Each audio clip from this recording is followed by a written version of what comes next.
KoitCast.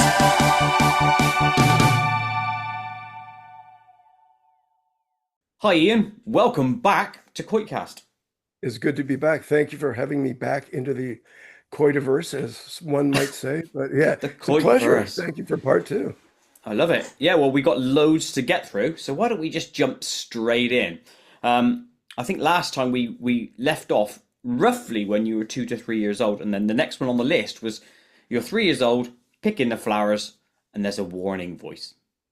Yeah, it was interesting because my friend that was across the street at the time, we were just outside playing, and they had a flower. The parents had planted a flower bed with like petunias and all that kind of summer stuff. And we were just picking them and smelling the flowers. And my friend and I both heard a voice. You know, when somebody's talking to you at close range, it's very clear and Mm-hmm. very, very much in your face. It was that close. We both heard it. My friend's dad was at work. My friend's brothers were, younger than us, and we were two. So we were kind of looking around. There was nothing. Now, what was it? I don't know, but we were both totally freaked out. And that was a period in my life where there were all kinds of little things like that happening. But it's always interesting when you're with somebody who can kind of vouch for the fact that, yeah, that was weird. We were both aware of that. And sorry, what Whether did the that voice was say again? It was so profound. Don't pick the flowers, basically. So maybe that was, as a child, maybe that was an early childhood warning that the environment is in trouble if we just go ahead and start destroying things. Or I have no idea. Or it was maybe just a guilty, our guilty conscience speaking to us in uncertain terms, or Or a very certain ghost? terms, Or a ghost saying, "Don't pick my or flowers that I a planted." ghost. But it was just one of those things that if it was something that wasn't puzzling, why would I remember it this many decades later? So that was just an odd thing that kind of ushers in these weird early childhood memory No, cool, periods. cool. So let's move on then from that one. At 5 years old, there's a nighttime garden party. Yeah, that was interesting because my mom had a party that was in the yard. It was in the summertime, and she had several guests that at about that age, I'm not sure who they all were. But I remember looking up to the sky and seeing something that I honestly can't remember quite exactly what it was, but it wasn't an airplane. It wasn't a cloud. It wasn't something that I understood. So I just kind of tugged on a gentleman's um, uh, trousers just to get his attention. I'm going, what is that? And he looked up and I remember him kind of looking puzzled, saying, that's God. And I'm like, that was just really weird. But I did see something and I can't recall what it was, whether it's a block or whether it's just something that's so long ago that I've kind of let that go. But I just thought that reaction from an adult to a child, or that communication from an adult to a child regarding what I had seen as a 5 year old, I thought it was just so puzzling. So It that's sounds like the sort of thing I would say if, now if a child said something to me. I yeah, would say kind something like that. oh, maybe, yeah, but it kind of freaks a kid out when, Yeah. even at that age with a number of things that were happening in my life. I think even at that age, I was still trying to figure out a little bit of the woo that was happening to me, at an early age. So that answer did not satisfy me. Let's put it that way. No, of course. Obviously, that guy didn't know what the hell was in the sky. And then, and obviously, Yeah. by just saying that, that could have been his way of coping Oh and or. gosh, yeah. I just think it was just when you, as I think I mentioned before, I think if any of us can go back and revisit any experience and witness it from a distance, it might be a little bit different than we remember. Because memory is an odd thing. But it just felt like he took a beat after I, asked for clarification about what that was. He considered it and then imparted that answer. So, and when you're digging for answers, and even at a young age, kind of going down a little bit of a rabbit hole, not a satisfactory answer. I wanted more. So That's I guess fair. I'm a greedy kid. I want more. I don't blame you. And memory is a strange thing because I remember, I say I remember, years Hmm. ago when we were adopting our first dog as a family, I, I thought I'd held the dog and dropped it and thought I'd caused damage to the dog when we bought it. Years later, I found out it wasn't me that dropped it, it was my brother. So I don't, Really? Yeah, I don't know what that tells you, whether we adopt anguish or whatever. I don't know. I don't get it, but that's how I remembered it. It's weird, isn't it? Yeah, have you ever watched a movie or a show and you recommend it to somebody, you tell them what it's all about, and then they come back to you and say, that was only like a tiny part of the movie, like 2 minutes worth. And my remembrance is that the story arc that I'm remembering is much larger. So I do think memory is kind of a tricky thing sometimes. Very subjective. That much But is true. the things, quite that are really indelible are the ones that when they happen, they stick with you and then they stay with you for life. A lot of stuff you can just let go of and go, yeah, maybe that wasn't significant, but a lot of stuff I think truly is for a lot of people, not just me, but for a lot of folks. Of course. You seem to have a lot more than me, but then like, I think I mentioned to you last time, my memory is generally quite crap, and I think that came from a lot of head injuries when I was younger. Oh yeah, yeah, not good. No, but fair play to you to knowing all this stuff. Again, at 5 years old, the change room, shopping with your mum. That was a weird one. When my mom, oh, maybe I don't know whether it was like this for you, but when you're young and your mother has to go out and do errands, and they shop for clothes, that's like the horror of all horrors for a child. Who wants Yes. to be, yeah, who wants to be stuck in in a department store while your mom is trying on every single pair of, every dress that's in the store. So I was bored very easily. So I went into the change room area where they have the little curtains or door, maybe, I can't remember, and I went in one, and my mom was there, and I left. And then I don't know why, it seemed like a weird thing to do. I went to another one, and my mother was in that one as well. I went into another one, and she was in that one as well. And then I went home with my mom, obviously, because my mom was not going to leave me in the department store. But so for a long time, I'm thinking, did I go home with the right one? It was just and I might have been just this is what I like about these conversations is a lot of things that we cling to may not be exactly as we recall, but they're interesting data points about a whole series of events. Some you let go of, some you keep. But I just thought that was the weirdest thing. And for a long time, I was very suspect of this woman that I called my mother, going, "Who is she?" So that was just weird. Did you get over that Oh suspicion? yeah, I think at a certain point, don't you think you have to? I think you have to, yeah. You're my If they new haven't mum now. Yeah. exactly, if they haven't morphed into something really truly weird, I would say it was my mother that I was stuck with for the rest of my. I don't mean to say it like that. That No, sounds I know really what you mean. disrespectful, but you know what I mean. If you had to parse out what that scenario was, let's just take it for red. 100% is what you said it was. There were three versions of your mum. Was it your perception putting that image onto them, or what would you say it is? It's interesting because either scenario is interesting, isn't it? That Hmm. a little human child could, leap to that conclusion that that would be weird, even if it wasn't. So I really don't know what to make of it. I did have, I don't want to jump ahead, but I did have another experience that was like that about 3 years ago. Not like that with the person, but like that with the thing that had changed. So I can tell you about that later, or do you want me just to tell you Let's about just do that it now. now? Now it ties up with this one, so yeah, go with it. Yeah, I think I sent you a picture of it, and if you saw it, you'd think, "What the heck is that?" It's two cylinders. They look like scuba diving tanks, but they're CO2 tanks for carbonating beverages. All right. And I bought them about 30 years ago, and I used them for years. And one was decidedly taller than the other. And then I put them away for a while, brought them upstairs to use again, and put them side by side. And I only had two of them, so it's not like it could have been confused with another one. Put them side by side, and they were now the exact same size. And I thought, well, this is weird. But other people that came into the house that knew these remembered exactly that I did, that they had changed somehow. So I don't know what it is, but it's like the Mandela effect to some degree, in that it was like you use the word, I think, or the phrase, it's a not a goalpost, signpost, that there'd been kind of some sort of an alteration.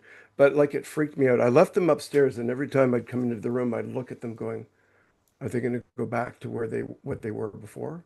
And And they it was didn't. I know they were different. It's that level of. Oh, I know they were different. Mm. Now, what that means, I don't know.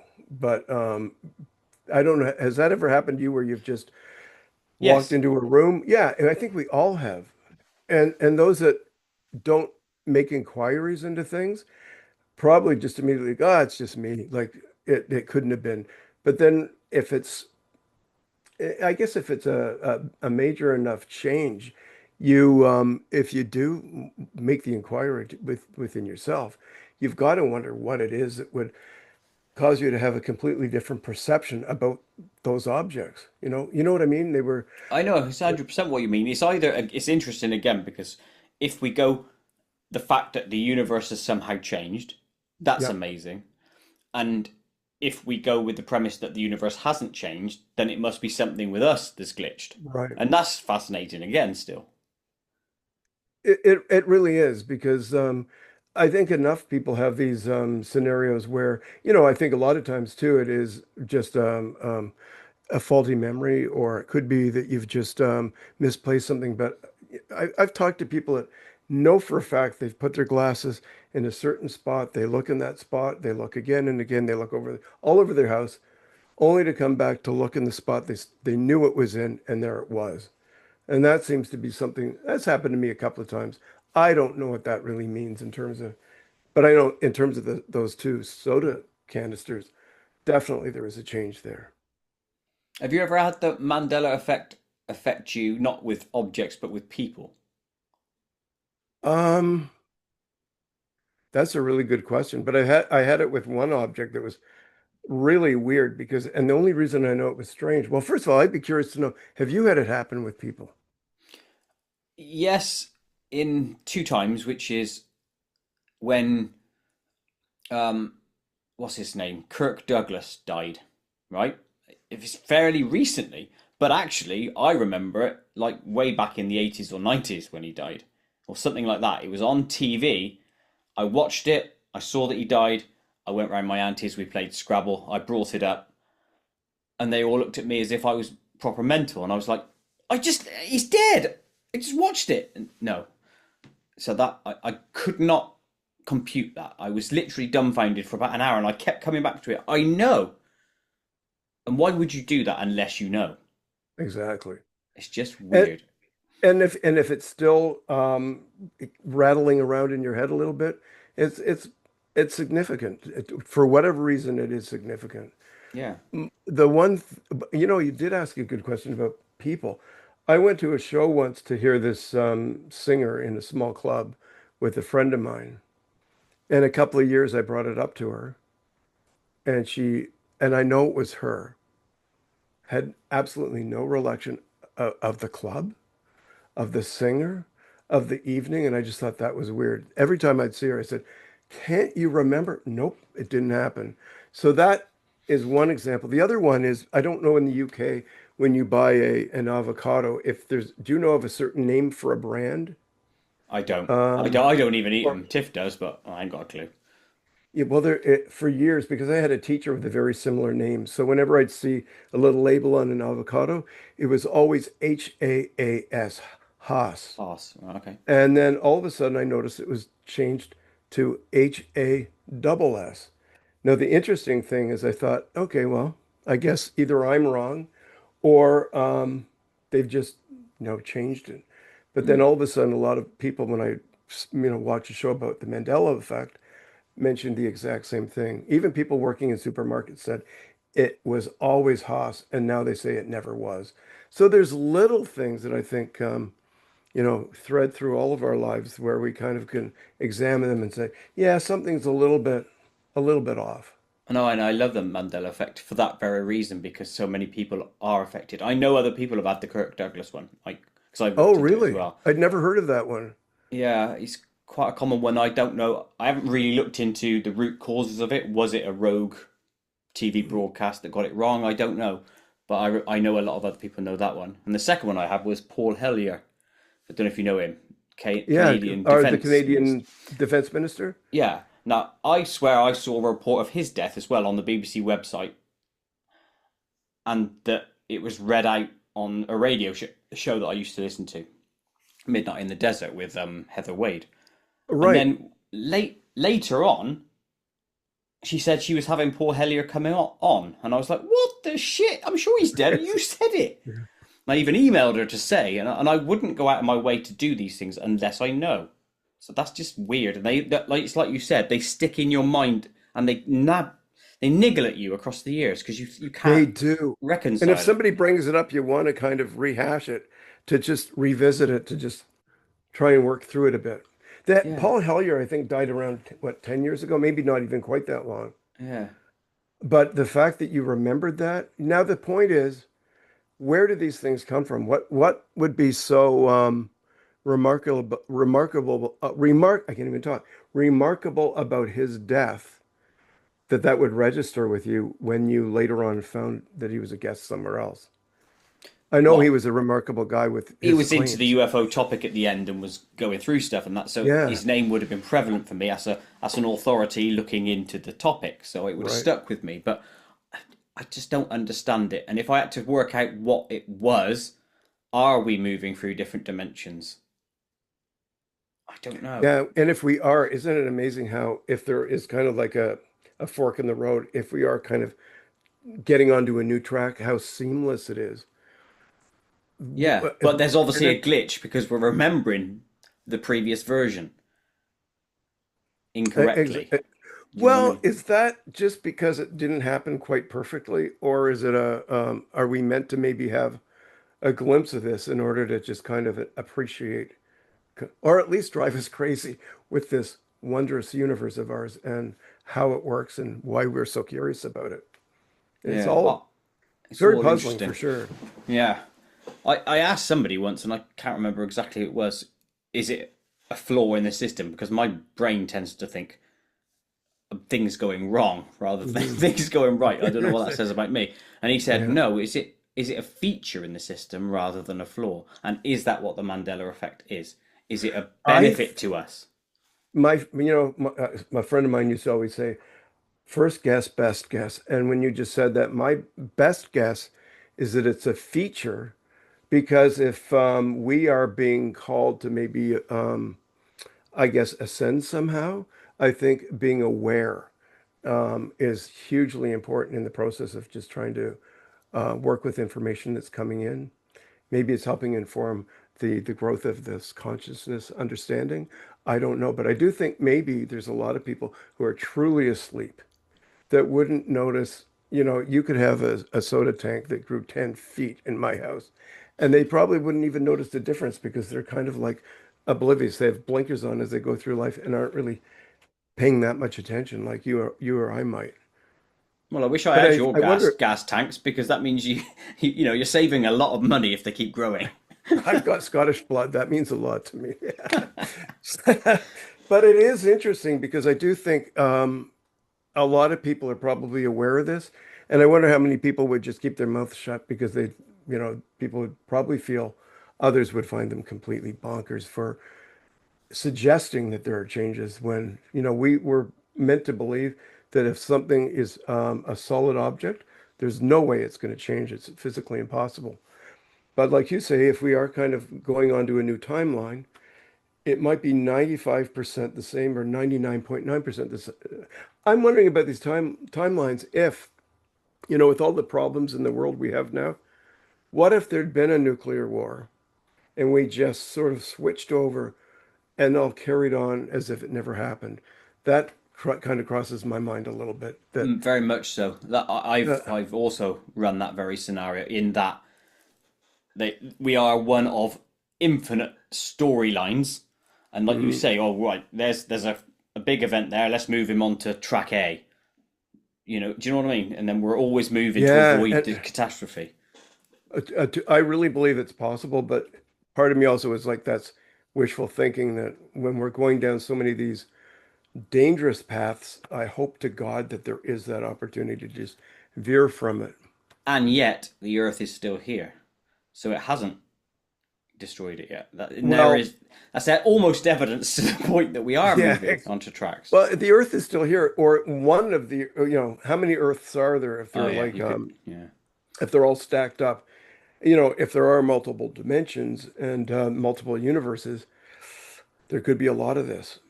But then you wonder too, if you do veer off, what happens to well, does it veer off or does it just separate where a group of people do have to suffer if there's a cataclysm or if there's a major event and some don't? It's really puzzling, Yeah, you well, I know. want to be one of the non-sufferers. So if you've Oh, got me any too. power in this, put a good word in. Yeah. I want to be on the same track you're on. Let's put it Yeah, that way. let's do that. Right, let's move on from that multiverse shenanigans Mhm. into unable to walk, stroke instant healing. Again at 5 years old. Yeah, when I was really young, my mother took my brother on a trip. It might have been to Washington or to New York, and a woman that had looked after me, if in the evenings she'd do some babysitting.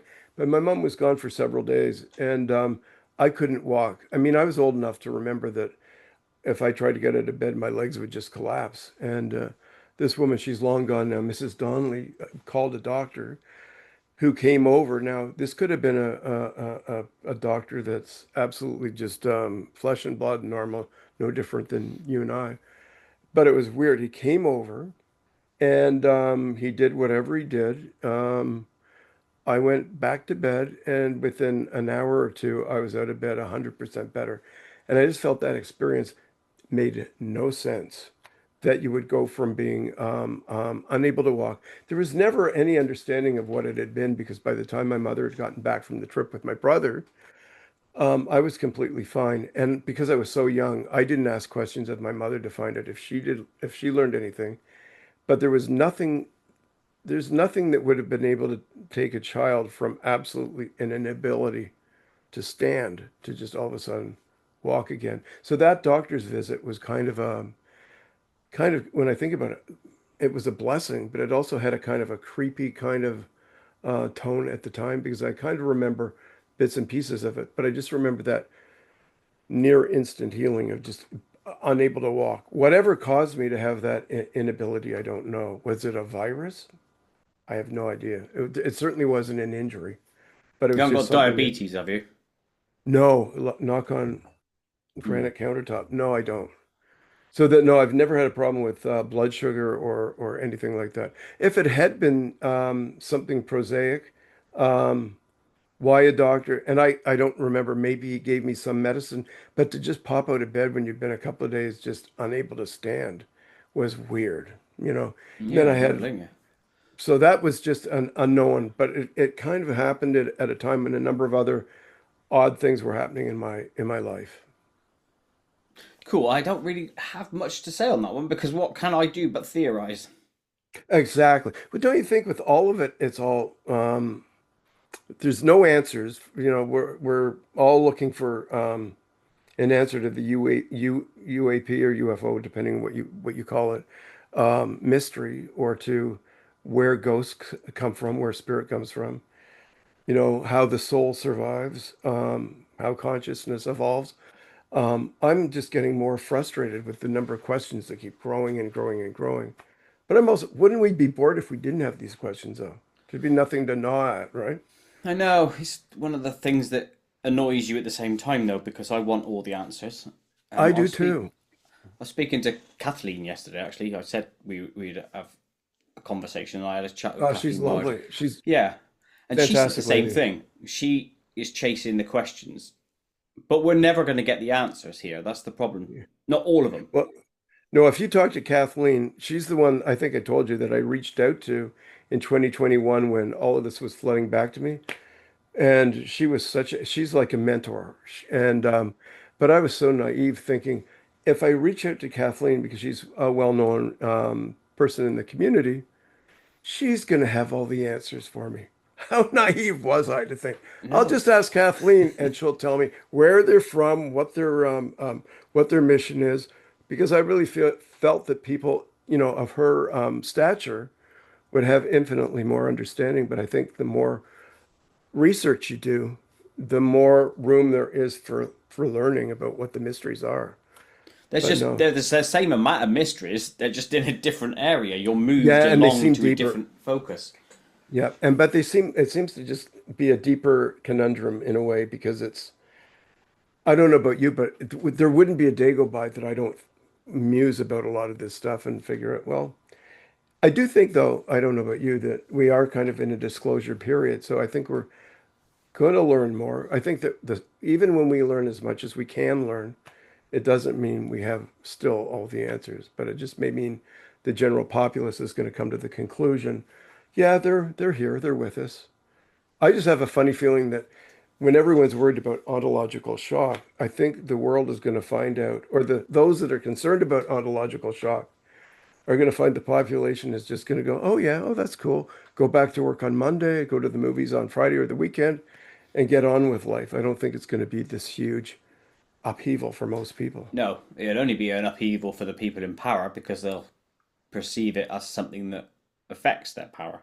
Exactly. That's Well, it. they have, well, if things are exposed where, for 80 years, there's been a cover up where people have been lied to for that long. Those are the people I think, or the people that work in the military industrial complex that might be doing research on craft that's been, recovered. I think a lot of people are going to have to answer to the fact that humanity has been denied a lot of really, I think that's our information that we deserve. And if they try and obfuscate and say, you know what, we apologize. Well, you know what, you can't really apologize, I think, for a lie that's been told for that long.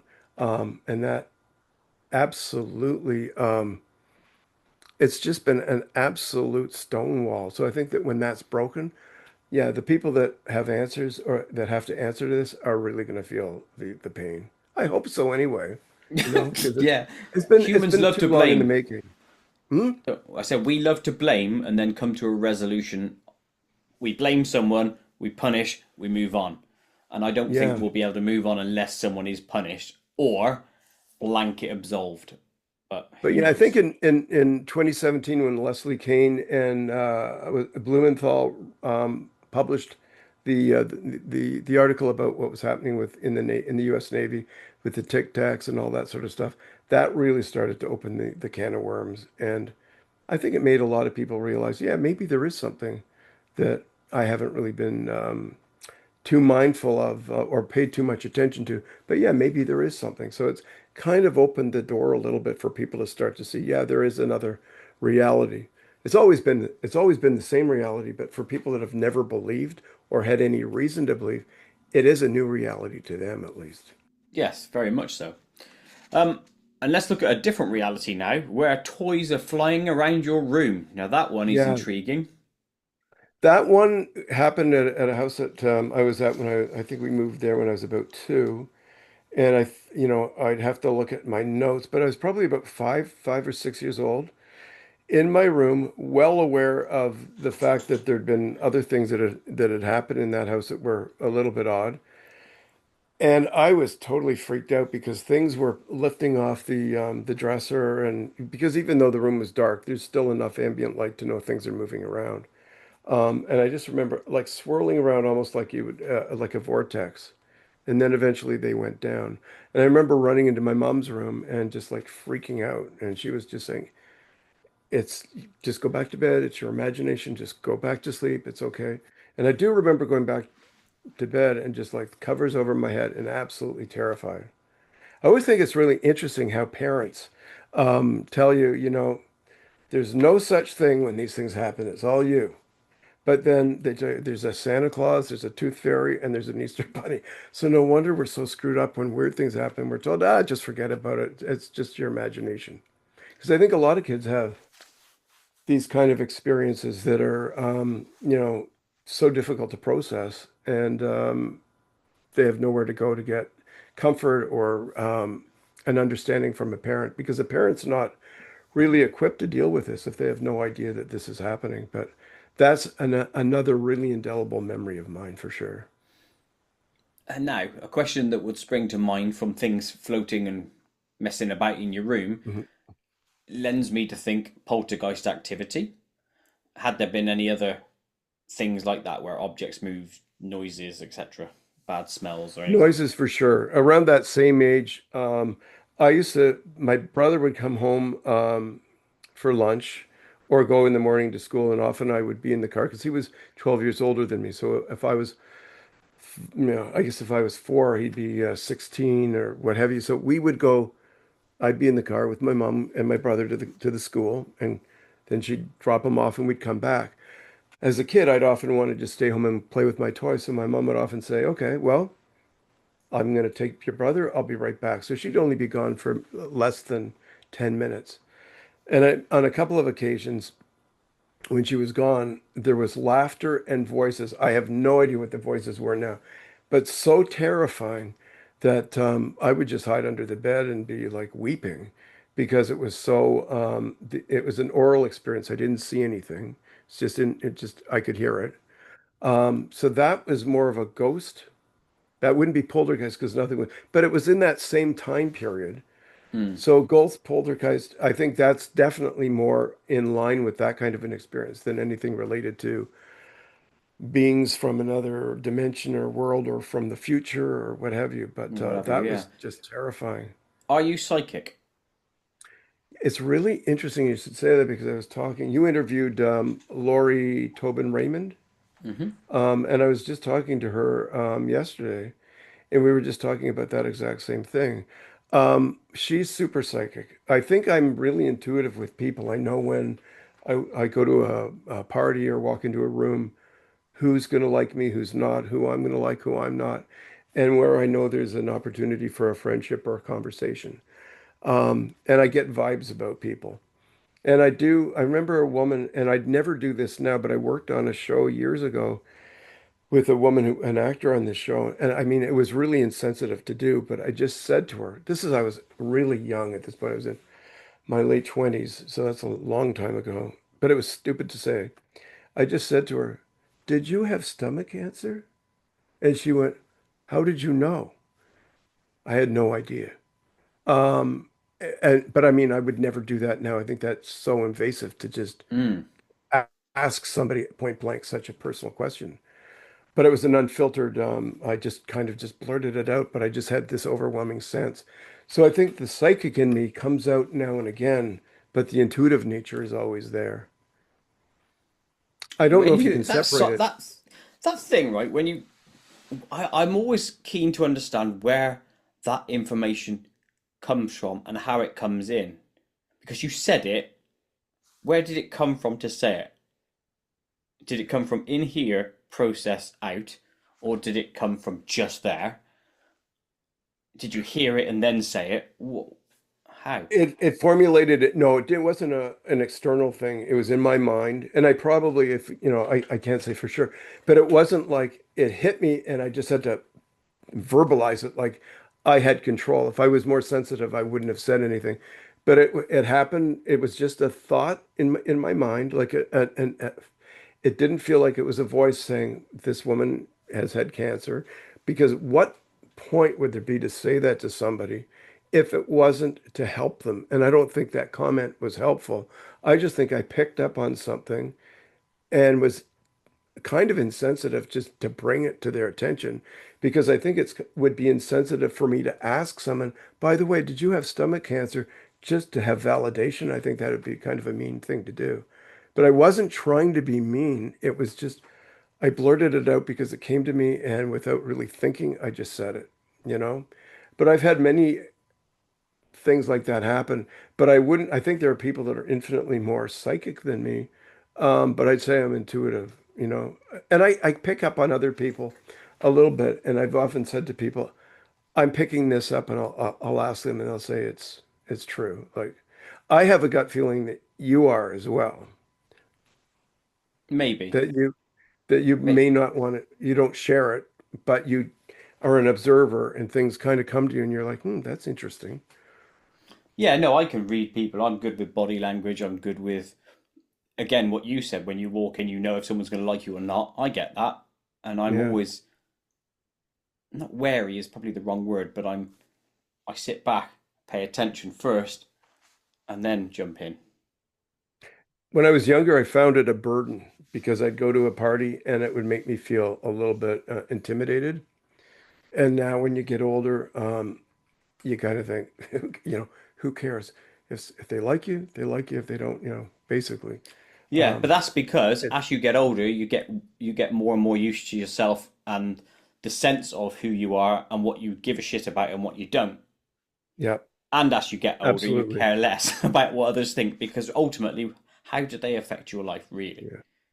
Well, Helen Mirren said, and she's a lot more eloquent than me in terms of somebody asked her about what it has she learned as she's grown older as a woman. And she said, I've learned when I find it a lot easier to tell somebody to fuck off when they deserve it. And I think Exactly. it's kind of true. So good for Helen. She's taught me a good lesson in life. Do you know what? One of the phrases I don't like is things like as a What? woman. When they say, what have you learned as a woman? It's not about as a woman, it's about as a person. As a Isn't person, exactly. Yeah. I hate that phrase, as a. I know that wasn't you saying that, that was somebody relating it to her, but yeah. No, not Because we're as all a. human beings. Well, Exactly. it's interesting when you mention, gender. I just think when you look at the people in this community, either, the psychic community or the UFO, all of these different disciplines, women haven't been as prominently there should be more women, I think, that are highlighted in this field because I think that it's been male dominated for so long, and we're seeing some really amazing people kind of getting a leg up, and I think it's fantastic. But yeah, I champion women because I think there's so many like Diane Pasulka and all that, brilliant woman, but there should be more of them, I think. Really? See, I'm completely the opposite on that one. Really? Yeah, not in any way, it's going to sound misogynistic and stuff. It's not any way like that at all. I think the cream will always rise Oh, to the totally. type, regardless of gender, right? Because I think gender's ultimately bollocks. Because at the end of the day, I'm a person, you're a person. If I had, this is going to sound crass, but if I had breasts on me and I was a woman, I'd still Yeah. be doing this sort of stuff. I'd still be me in here. This is just flesh. So I think that cream will always rise to the top. And actually, if I think about all the people I've interviewed and stuff in the psychic world, a lot of them actually tend to be women because they tend to be more in tune with the empathic side of themselves. And actually, a guest I spoke to, you won't have heard the interview yet, um, with Marina Lovash, I think her name is, or Lovash. Um, she said the same thing, that she thinks mostly females are in that side of things, and because men are more logical brain thinking. I don't know which side it is, left or right, but so Yep. I don't I'm know. a bit dyslexic, so find it very hard to remember left, right. It's just like so it would it wouldn't work for me. Yeah. So I'm But not that yeah, I I'm trying to don't be contrarian, but I want to be authentic to myself and say what I think in here. I think that's really important because I think so many people, especially, I don't go onto UFO Twitter because I hear that there's a lot of contention and a lot of people like Yeah. to stick to their guns and they're righteous and then they shoot down anybody that doesn't agree with them. I don't go to those places because I think that if I'm having a conversation with you and you don't agree with something that I believe, I'm fine with that because I think that why would somebody believe another entirely? Because you're going to have your own set of beliefs, you're your own person. But I think sometimes we cling to our own import too much. And I just like to learn from others. And if somebody likes what I have to say, that's great. And if they don't, I understand. I mean, can you imagine if there's people watching this that have never had any experience or interest in this topic?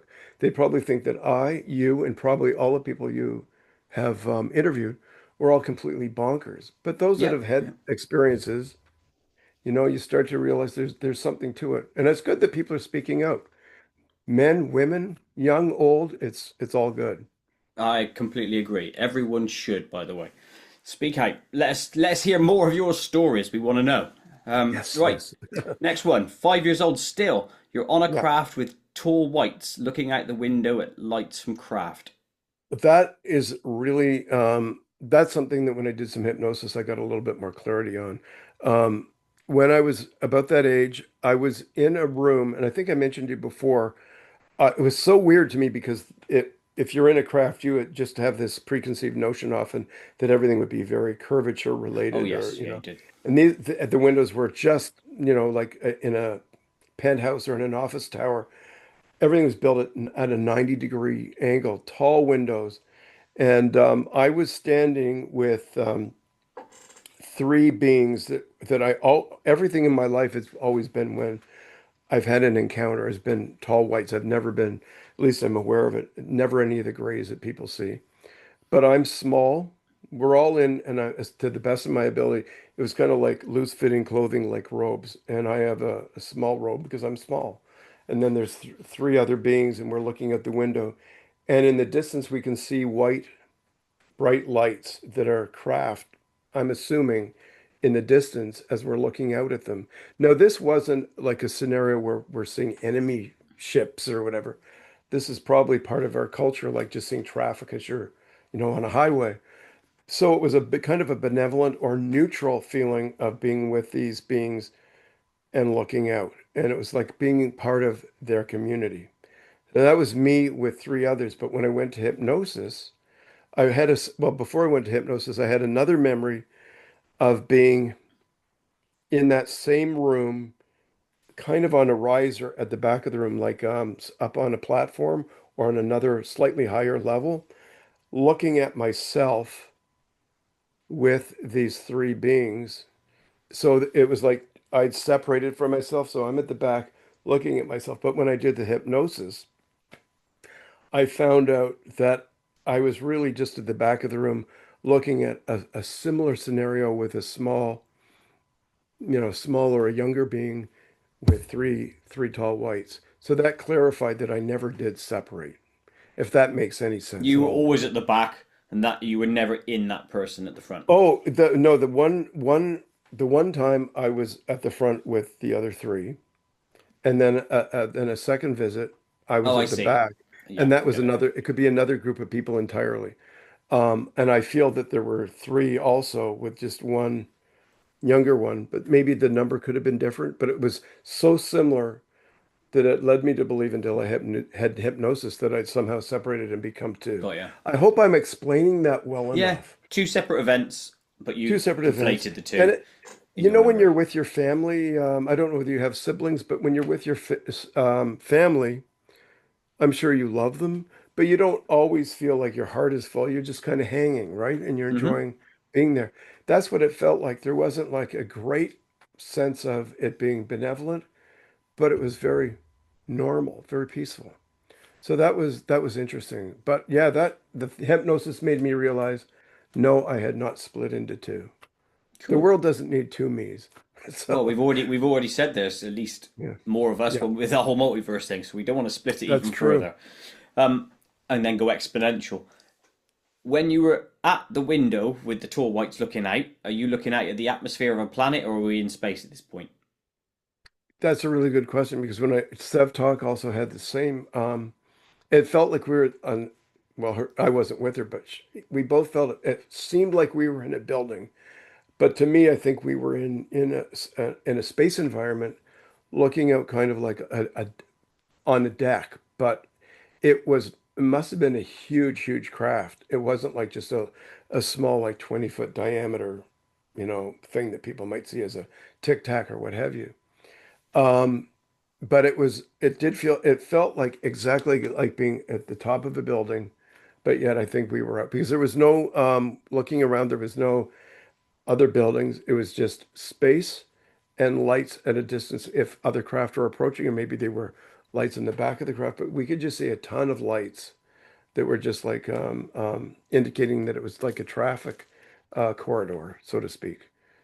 So, and it's so weird when you have these experiences to not have more clarity because I would love to know more. Like, I think I told you before of all the times, and I don't know how many, but that I've been on craft. I don't have any, some people that have had typical abductions that you hear about, like Betty and Barney Hill, that Catherine's, Kathleen's aunt and uncle.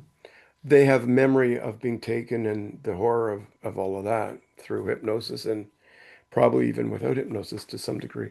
But I don't have any memory of being in my bed and being out there or what have you, whether some of it is a psychic projection or whether it is, flesh and blood, a visitation where you're taken. I'm convinced, though, a lot of it is an actual removal from here and going there because of just how absolutely real it is. Have you pondered that it might be a past life or a future life? rather than an abduction, and you're remembering or it's coming to you somehow. It's absolute, I don't ever want to sound like everything that I remember is an absolute because I don't think it's possible. It feels like it was my childhood. But then again, if it was my childhood, why would I be wearing robes with others? But so to me, this is the whole thing about peeling the layers of the onion to find out why. So that is very possible, you know. When you're there, presumably you can ask questions. Could you ask things like that? What is In the year? And hypnosis, I could. things like that, some way of trying to find out how it relates to time on Earth, or to sort of like nail it down. Is it now? Is it really happening as a physical Yeah, removal? Do you know what I mean? you know what? Because that memory is goes back to when I was 5. And then the memory when I'm there is I'm very comfortable in my skin with them. So there, it didn't feel like there was any need for clarification about anything. I was brought into an environment where I hate to say it, but it felt like no questions are necessary. Not permissible. It didn't feel like I couldn't ask questions, but I was so young, and if I'd been there only once or twice, it would be very, I would think, jarring, and it would be very difficult for a child to be held in that environment without trauma. But it felt trauma free. But yeah, no, nothing. There was no clear. I couldn't get any clarity because I wasn't making the inquiry then at that Yeah, you weren't age. searching for it. No, but in Yeah, hypnosis, I asked questions and got some good answers, but not at the time. fair enough. Fair enough. Um, Moving on. 12 years old, conjuring spirit of Mrs. Sampson, Oh piano my and gosh, silent night. that that was the weirdest thing. You know, when you're at that age, ghosts and all of that, woo stuff is pretty appealing. So I'm like this idiot lying in bed, just like couldn't sleep probably, and just thought, oh yeah, a woman that I never met Mrs. Sampson, but she owned the house that my mom bought in 1965. She wasn't the owner prior. She was the owner. There was an owner in between Mrs. Sampson and my mom buying it. But I Hmm. always knew there was a Mrs. Sampson that purchased this house. So I'm lying in bed. And you know what, how kids are? Instead of just trying to connect with her, um, in my mind, I'm like, Mrs. Sampson, ooh, like really being melodramatic, trying to bring her into, fruition. So I was really trying to like very Mrs. Sampson, if you can hear me. So I'm lying in bed and I didn't know what to say so I said, can you, if you are, this is what I remember, if you can come to me, can you speak to me or do something that would indicate that your presence is near? And I thought, ooh, I don't know if I want to hear a voice in the house. So I said to myself, can you make a sound like a horn, like a taxi or a car honking the horn out in the street? Even at 12, I thought, well, that wouldn't really prove anything because that might just be a coincidence. Exactly. So I said, can you just maybe make a sound on the piano? Because there was a piano down on the main floor. All of a sudden, I heard like somebody taking their fist, boom, on the keyboards. Didn't wake my mom up. It was only once. Scared the living crap out of me. Covers over the head. That's like I spent a lot of time That's in my high end youth. protection, that is. What's that? That's high end protection. That can It stop is. everything. Yep. Yep. Nothing can harm you with covers over your head, right? So I'm lying there really afraid, but you know how kids and people like to pick scabs? I thought, oh, let's try it again. Like, so I thought, Mrs. Sampson, if you could, you know, do something else, could you maybe, oh, could you whistle outside the window so maybe I could just hear? And now I'm not a good whistler, but all of a sudden I heard, oh, really slow, silent night. Sounded like it was in a minor key. Shivers. That was so creepy because I never asked for any specific. Um, I wasn't asking. She wasn't taking requests, in other words. And but yeah, I got Silent Night, and I really put it away. Never really bothered with Mrs. Sampson again because I really felt that was a real breakthrough. I haven't really had anything like that really since, except for a house that I was house sitting where there was all kinds of activity. But So that in was much theory, later in you life. asked and you received responses, Yes. and Yep. it shut you It- up because you didn't want to do it again. Then I kind of wanted to do it again. It's kind of like, would I now play with a Ouija board? No. I don't think it's probably safe to just call these things in. But I just felt like, you know what? If you got your answer, maybe it's just that's enough, right? yeah, maybe. Was it Christmas Yeah. time? No, no, that's why it was Which another. makes it even better, doesn't it? Yeah, I couldn't tell you what time of year it was, but it definitely wasn't Christmas. So the song was just something that she decided was the appropriate. Maybe it was Christmas wherever she was. I don't know, but I'm not laughing about it because I think it's funny, but there's a bit of an uncomfortable, weird. So when you recall it, it's kind of like you're reliving it to a certain extent, and I can't figure out what it was that I did that was successful then. Whereas if I tried it tonight, nothing would happen. Would you try it tonight? Only if you ask me to. Absolutely. No, but would you do it?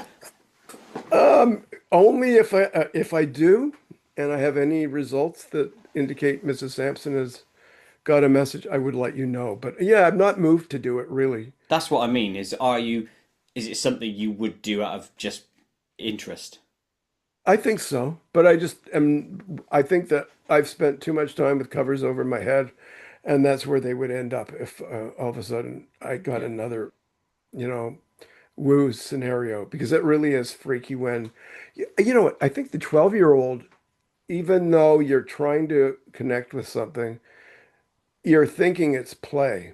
You know what I mean? Like, even though you're trying to conjure Mrs. Sampson, I think the logic, even at 12 years old, is that nothing is going to happen. It's not going to happen. So you're kind of having fun with it in a what if kind of scenario. And then it happens. It's kind of like, oh, it's a bit uncomfortable, you know? Mm. Has anything like that happened with you at all that you go, that I should maybe I should delve more or once was enough? No, I've never tried to conjure anything or have something do something other than like you could argue it's silent praying, like, oh, please somebody out there fix my leg because I want to get back to playing football, and I've got a hamstring injury. Please do that. Oh Please boy. help me out. That sort of thing. Um, but not in terms of make noises because I know that would shit me up and then I'd be under the covers. So I try to Yeah, avoid things like that. exactly. Yeah.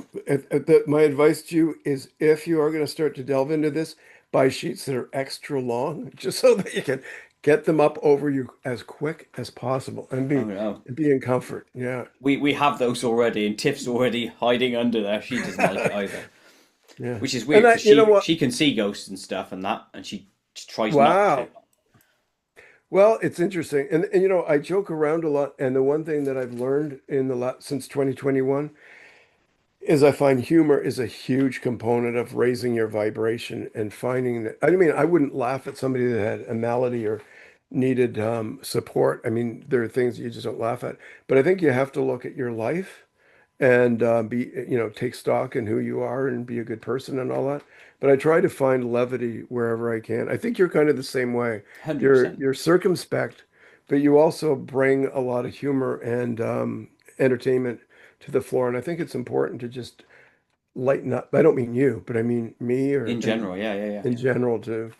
So if I'm laughing through some of this, some of it's a bit uncomfortable, and some of it is like, what are you going to do? You can't get the answers, so you just kind of go with whatever comes. And some of the stuff it's just almost, it seems silly when you talk about it, but these are real things.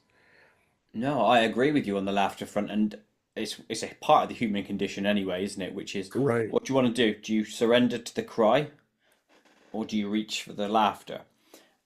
And Oh, that's that's a good choosing the one. positive, isn't it? Yeah.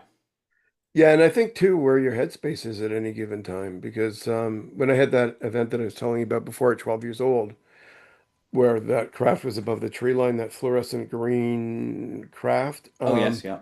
there was no fear, but I don't think that was because I chose to be brave, because with the Mrs. Sampson thing that was far less invasive than that, I'm terrified in this thing that was a lot more dramatic, complete calm. So I think are sometimes things are assigned to us, I think, to placate the nerves and just bring us into a space they want us to exist in, so to speak. I don't think maybe the spirit world does that, but maybe the ETs or those of us from the future that are coming back might have that technology or be able to work with us on a psychic level to achieve that. Mm. I was obviously, I just mentioned earlier, I was speaking to Kathleen yesterday, and a question that pops to mind is a lot of people probably watching or listening to this thinking, why have you had all these experiences, right? And part of the reason would be is because your vibration presumably is already higher, which is why you are to a degree psychic. And Kathleen was mentioning that when you're at that level, you stick out, you shine brighter, so to speak, so that they and everything can communicate with you. Do you agree? Does that Yeah, sound plausible? I do agree, but I wonder if a lot of it too could be random. I'm not saying what Kathleen is saying isn't right because I really believe it's true because I know a number of experiencers that when in 2021, I was wanting to reach out to people who had had experiences to kind of compare notes. And yeah, a lot of them are really special people that have, I think, that extra whatever it is that may have allowed something to come to them because, like you say, you're a beacon in the night, so to That's speak. it, yeah. That if that's true, I know that there's the familial aspect too. So does that element of does that little spark exist through an entire familial line, I wonder? Because Yes. if it does, oh, I think it might. Yes, I believe it will. Yeah. And I would imagine most people involved in this level of research or, thought-provoking conversations such as this would probably think along similar lines. Because I But know I've my never, grandmother was psychic, my brother is. It's going to be in me and my mum, you know, yeah. and therefore his kids, etc. It's going to go down the line. So am I a shining beacon, just like my mum, just like my grandmum, just like them all? Probably. And if you have family, see, most of my family is gone now. I never met any of my grandparents. They all came over from Scotland to Canada in the 1800s, late 1800s. Never knew them. And then my mom, I never broached this topic at all because I was kind of either private about it or that thing that happened in the backyard with the UFO at 12. I was kind of like just there was it was tamped down. There was no Mm. compulsion to say anything. But if my mom was alive now, I would just be picking her brain for all kinds of things. And I really suspect that she had, because it's interesting you mentioned this element that we could be beacons somehow that bring this to us. My mom had, I don't know whether I gave you any indication of this being one of the events, but my mom in the 19, excuse me, I've got a hoarse voice here for a minute. Get somebody a drink, don't you? Is Yeah, time for what? Hey, cheers. that vodka again?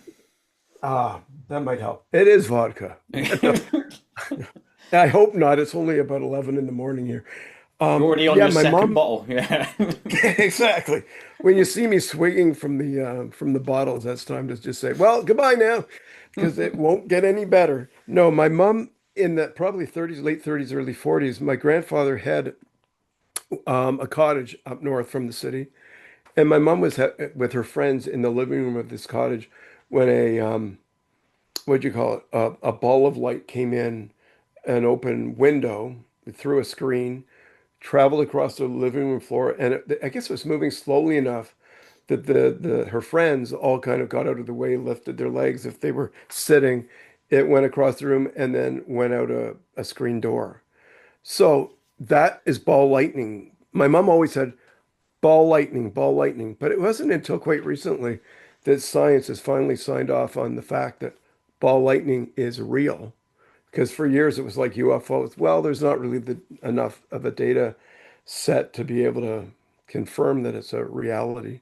But I think now they understand that it is. So did my mom have just ball lightning come through, or was it something else? And I'm thinking, even if it was ball lightning, how many people do you know that have had an open window with friends over and it's a ball of light just goes through and out. So that Yeah, makes me not think many. maybe my mom was connected, but pretty much all my relatives, I have cousins and that I'm not that close to. And like I mentioned to you, I'm fairly private about a lot of this stuff. I don't have a web page. I don't share it with, with a ton of people. So I'm not really that comfortable going to my cousins going, by the way, I see UFOs. How about you? It just is a hard topic sometimes to broach because you don't know how open people are. And No, then, but it would be interesting to find out, wouldn't it? Because then that would answer the questions that you have in your head. Is it yeah, familiar for you? you do send people into the coal mines, don't you? You've got me back with Mrs. Sampson and marching over to my cousins to get clarity. So I Maybe I'm will, trying to search for the answers because you yeah. don't have the answers to give me, and I don't mean that in a disrespectful way. So maybe I like to sound like I'm sending homework to people. You don't have to do any of the Oh, things I'm saying, by the way. tell It would me be a which question part I of, would ask in your position, is yeah. all. Can you give me a hint which part of this interview is on the test? It's all Because on the it's like, test, yeah. oh, it's all on the test. Oh, I'm doomed. Yeah, well, have you actually, that's a really good question. Have you actually interviewed somebody where you felt, wow, they have the answer? When I had the hypnosis, I was getting answers. Um, but yet I haven't heard my whole tape yet because but that's the one thing quite I should do is listen to the tape, maybe more than go to my cousins because there's a lot of nuggets in there that I think are going to be really, really astounding to hear. So That's that's, one for you to decide, though, isn't it? Because I know when we spoke on that last time, yeah. it was not a priority for you. Oh, I wouldn't say it's not a priority. It's a bit of a fear because okay, I don't know how old you are, but you've lived so long, you've grown up with certain understandings. But then to play back a recording where you're hearing yourself talk about things that you don't even remember in a session talking about, it's kind of like, well, if there is that, like talk about, we're talking about other realities where things fork off to another track. It's almost like being on one track and listening to what's happening on another track. It's a little disconcerting. And I've talked to other people that have had these sessions feeling really glad that they did them, but have also felt listening to the playback is difficult. I don't know why, but it just is a Well, little because bit. it's like a different you speaking, that's why. It is. It is. And And when that's she said that weird. I was, Yeah. it is. And when she said, when Sarah said I was channeling a being, until she said it, I didn't realize it, but then I could remember when she was talking about it. Oh yeah, I do remember an element of like talking as if it was another person speaking the answer. It wasn't me. She was hearing something else. It was my voice, but it wasn't me. So I do think Mm. it's a little bit Mrs. Sampson-esque, covers over, so to speak. You kind of want to protect yourself a little bit. But I will listen. I'll send you an email when I've listened to it, and I'll let you know Yeah, be if cool. there's anything that's really earth-shattering that because I do feel like it's a little bit silly to go through, a QHHT, which takes, in my case, about 14 hours, and then not do anything with it, except that you have the evidence when you're ready to When you're to, ready. to And, that, re and that's the key point. Anything I say is, by the way, quite flippant in that you should do this, that, and the other. I'm just throwing that out there as no, a no, logical I take it. option. Coit, I took it as a directive. You So, will do this! exactly. Get on with Exactly. it! Yeah. See that what you just said there jokingly is what you really meant. I could tell. No, I'm kidding. I'm kidding. No, I Seriously. genuinely could be, because they say that though, don't they? That in every nugget of humor is a nugget of direction or Nugget wisdom of or truth. Yeah, truth. That's it, yeah. probably. Um, That's why you yeah, have to be. I have a sarcastic sense of humor, so I have to be careful because somebody could be hurt. And then, like you say, maybe there's a kernel of truth. But the thing is with that, right? I'm also highly sarcastic, and so I'm with you, right? And I understand sarcasm, and you will because you use it. The issue isn't with you and your humor; it's with the mhm. person who's not tuned to sarcasm. And so it shouldn't be the onus shouldn't be on you not to use it. The onus should be on them to raise their humor to be able to understand it. Unless you Yeah. think of it like a weapon. Oh, I would never. Maybe subconsciously we do. like how do you know subconsciously if you are using sarcasm that you aren't weaponizing it subconsciously? But on Well, the other yeah. hand, there are as you know, because you're going through life too, there are a lot of people that are really humorless. You need to draw a Venn diagram in order for them to get to the joke. You know what I mean? Like it's like, oh my God, um, lighten up a bit. So, but then again, you can't take responsibility for how things land, unless you do something that you can look at yourself and say, you know what, I need to take responsibility for how I phrased something and then say, okay, I apologize. But I think you can't really take responsibility for being yourself. Correct. I Yeah, think if you know the intention in your mind and exactly. it's altruistic and it's just funny and humorous, then I think, you know, you shouldn't be guilty for it. But I can understand there are circumstances where tact needs to be applied, and Oh, that should always be the absolutely. case. Yep. So, Yep. and Sometimes just keeping your mouth shut is a virtue, but correct, yeah, it's a line I've failed to not cross a few times because my mouth gets me in trouble sometimes and it's oh always God, yeah. jokes, but sod it. Yeah, But no, exactly. Exactly. It's easy to just kind of let them fly and then go, oops. It's like, well, it's out there now. yeah, yeah. And then I look back on it and still think, well, I wasn't in the wrong, even though I No. probably was. But it's a weird thing to juggle. Right, next one on the list: 20 years old, golf course craft cloud. Okay, when I was 20, I had a friend over, and it's at the house that I'm at now, because this was Hmm. my mom's house that I've taken over. At about 11, maybe 11:30ish in the evening, this goes back, oh God, 40 years. And a block east of me, there's a bus loop that is a bus line. So my friend was going to take the bus back. So we're walking down the street that's just two houses to the north of me. We're walking east from that street that's just a couple of doors over. Walking east one block, and there's a golf course. If you just keep walking, you could be in the golf course. There's an iron fence, just in front of the golf course.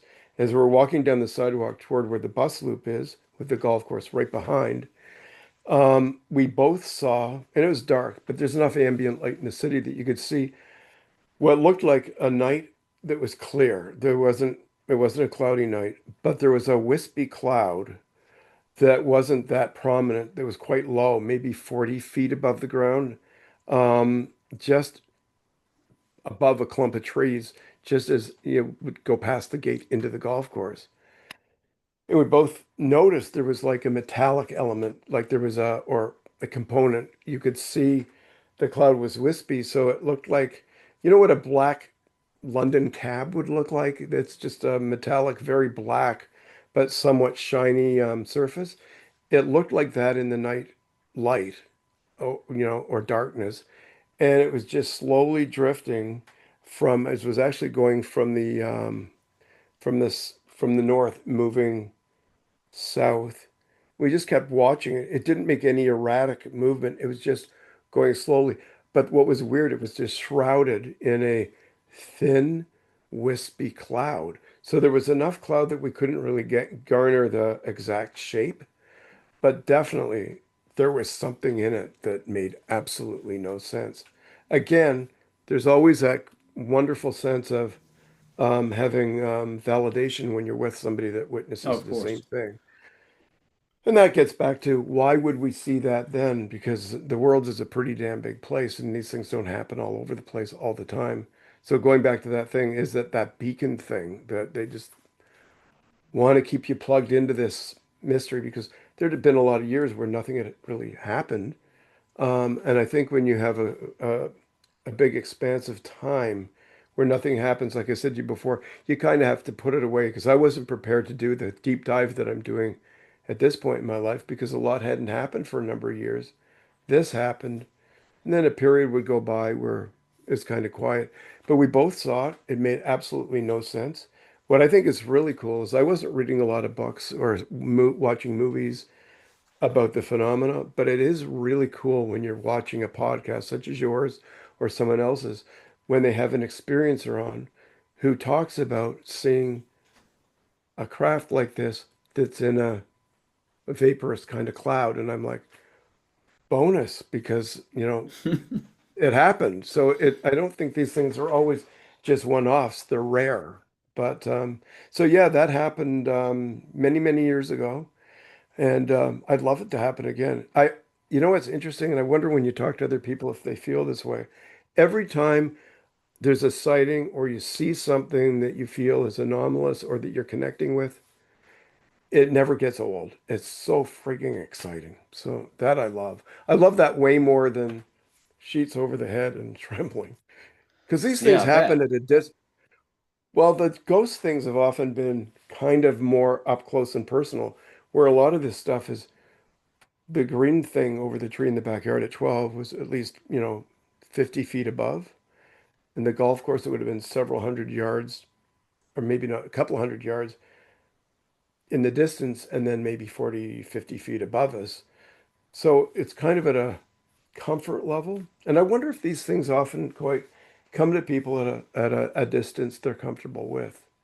You know what I mean? Like if they are um, in our lives for a reason and they respect boundaries, I think that they would know that if they came too close, my sense of comfort would be probably a bit more rattled.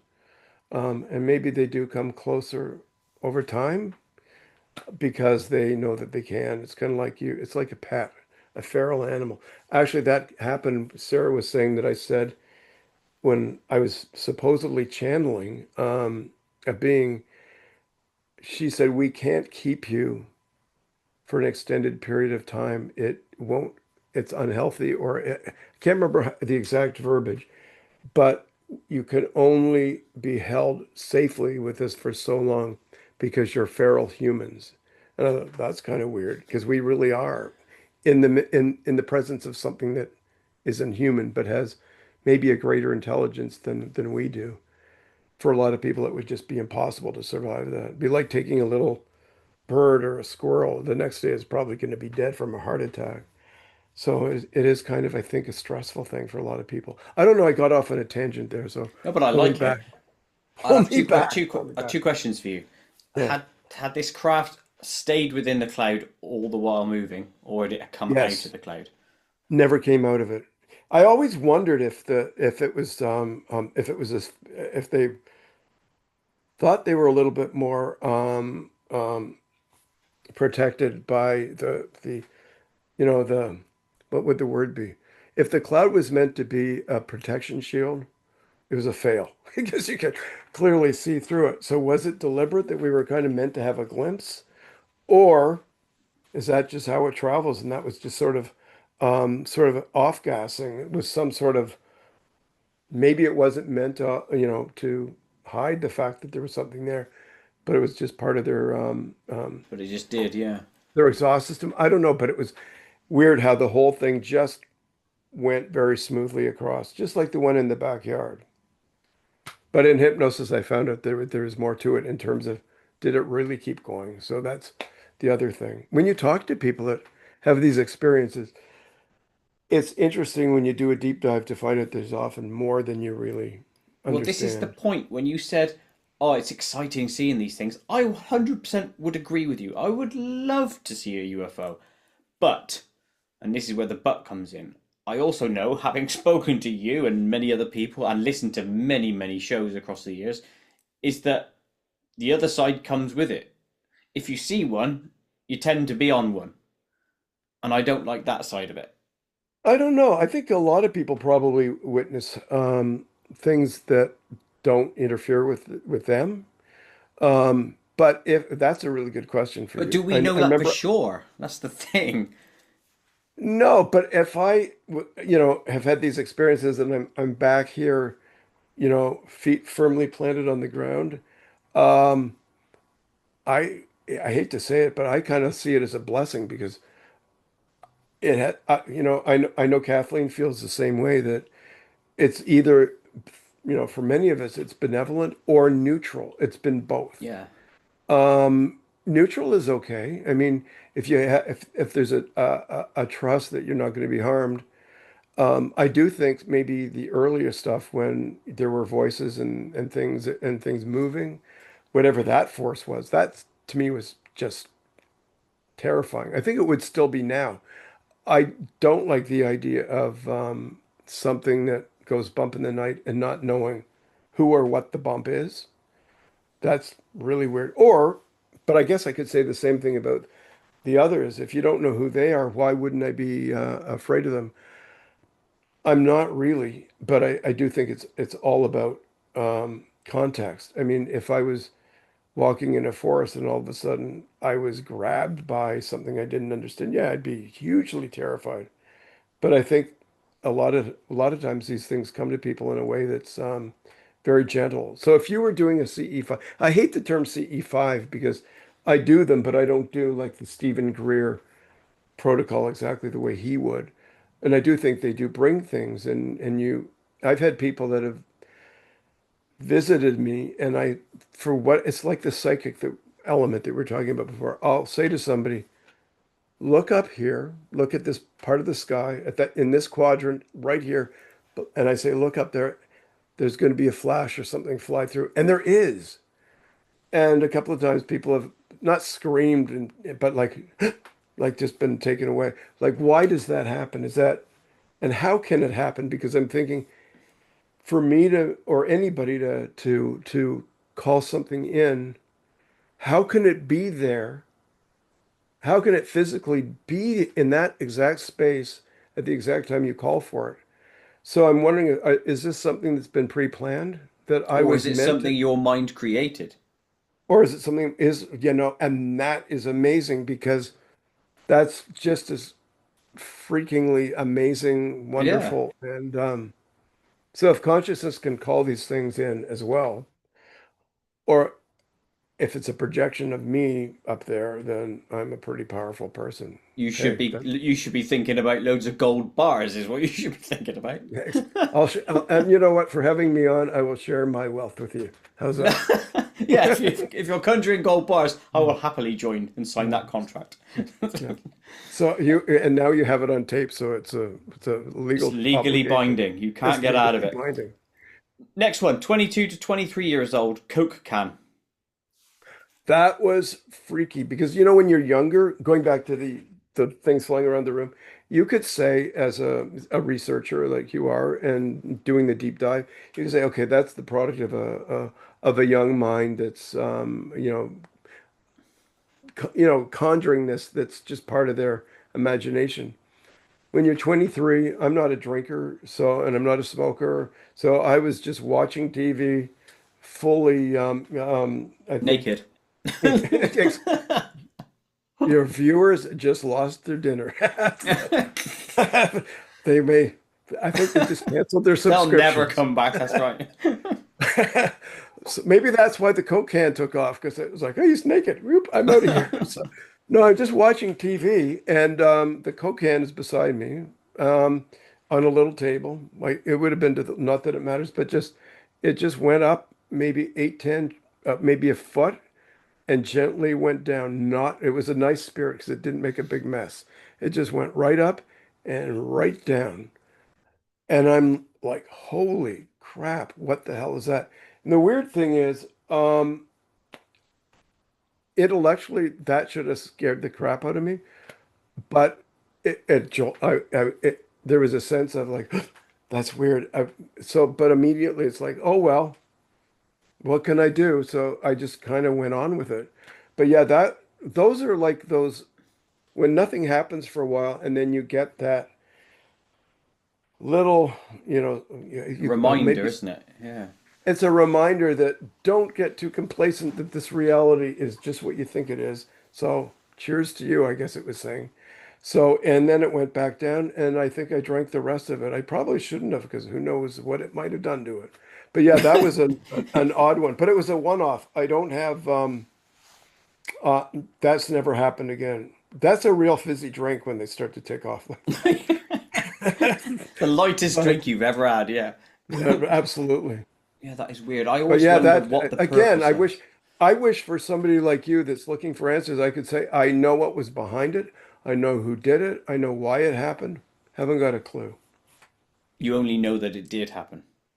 I know it did happen, and it was just really, really odd because Most things are, gravity oriented, and they follow the rules of physics and logic, but sometimes not.